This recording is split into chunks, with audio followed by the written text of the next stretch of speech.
नमस्कार दोस्तों, स्वागत है आपका साहित्य सागर में। आज के इस वीडियो में आप सुनेंगे मुंशी प्रेमचंद जी की कहानी ठाकुर का कुआं। अगर आपको ये कहानी अच्छी लगती है तो वीडियो को लाइक करें और चैनल को सब्सक्राइब ज़रूर करें। तो चलिए कहानी की शुरुआत करते हैं। जोखू ने लोटा मुँह से लगाया तो पानी में सख्त बदबू आई। गंगी से बोला, यह कैसा पानी है? मारे बास के पिया नहीं जाता, गला सूखा जा रहा है और तू सड़ा पानी पिलाई देती है। गंगी प्रतिदिन शाम पानी भर लिया करती थी। कुआं दूर था, बार बार जाना मुश्किल था। कल वह पानी लाई तो उसमें बू बिल्कुल ना थी। आज पानी में बदबू कैसी? लोटा नाक से लगाया तो सचमुच बदबू थी। ज़रूर कोई जानवर कुएं में गिरकर मर गया होगा, मगर दूसरा पानी आवे कहाँ से? ठाकुर के कुएं पर कौन चढ़ने देगा? दूर से लोग डांट बताएंगे। साहू का कुआं गांव के उस सिरे पर है, परंतु वहां भी कौन पानी भरने देगा? कोई तीसरा कुआं गांव में है ही नहीं। जोखू कई दिन से बीमार है। कुछ देर तक तो प्यास रोके चुप पड़ा रहा, फिर बोला, अब तो मारे प्यास के रहा नहीं जाता। ला थोड़ा पानी नाक बंद करके पी लेता हूँ। गंगी ने पानी न दिया। खराब पानी से बीमारी बढ़ जाएगी, इतना जानती थी, परंतु यह न जानती थी कि पानी को उबाल देने से उसकी खराबी जाती रहती है। बोली, यह पानी कैसे पियोगे? ना जाने कौन जानवर मरा है। कुएं से मैं दूसरा पानी लाए देती हूँ। जोखू ने आश्चर्य से उसकी ओर देखा। पानी कहाँ से लाएगी? ठाकुर और साहू के दोनों कुएं तो हैं, क्या एक लोटा पानी ना भरने देंगे? हाथ पांव तुड़वाएगी और कुछ ना होगा। बैठ चुपके से, ब्रह्म देवता आशीर्वाद देंगे। ठाकुर लाठी मारेंगे, साहू जी एक के 5 लेंगे। गरीबों का दर्द कौन समझता है?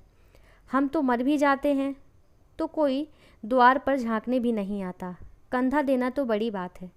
ऐसे लोग कुएं से पानी भरने देंगे क्या? इन शब्दों में कड़वा सत्य था। गंगी क्या जवाब देती, किंतु उसने यह बदबूदार पानी पीने को ना दिया। रात के 9 बजे थे। थके मांदे मजदूर तो सो चुके थे।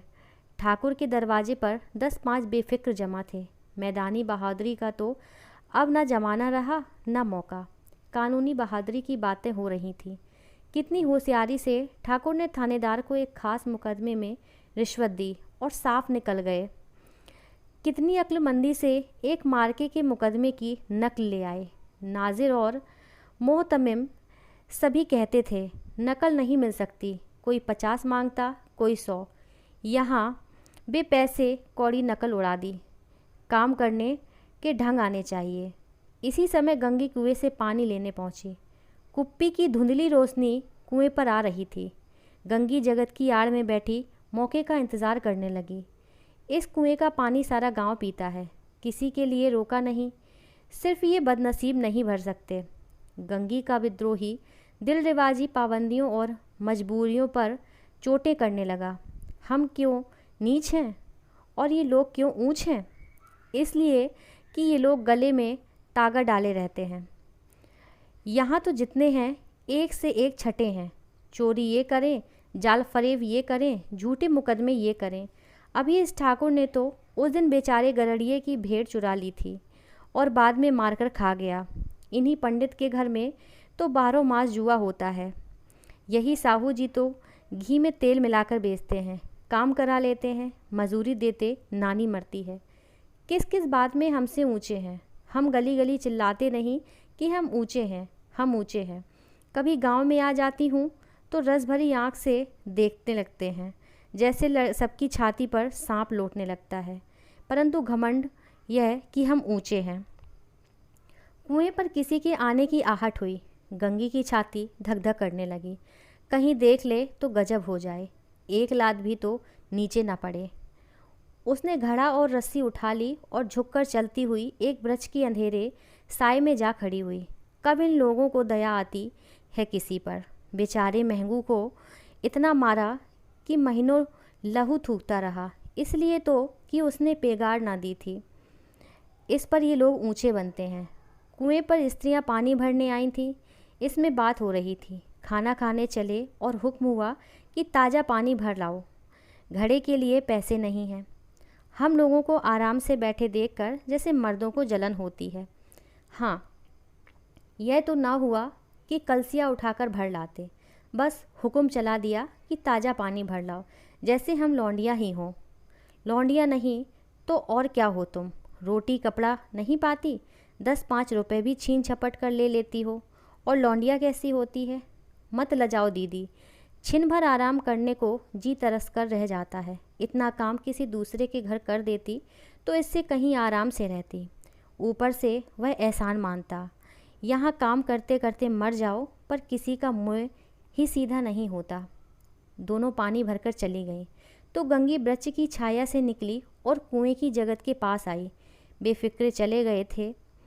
ठाकुर भी दरवाज़ा बंद कर अंदर आंगन में सोने जा रहे थे।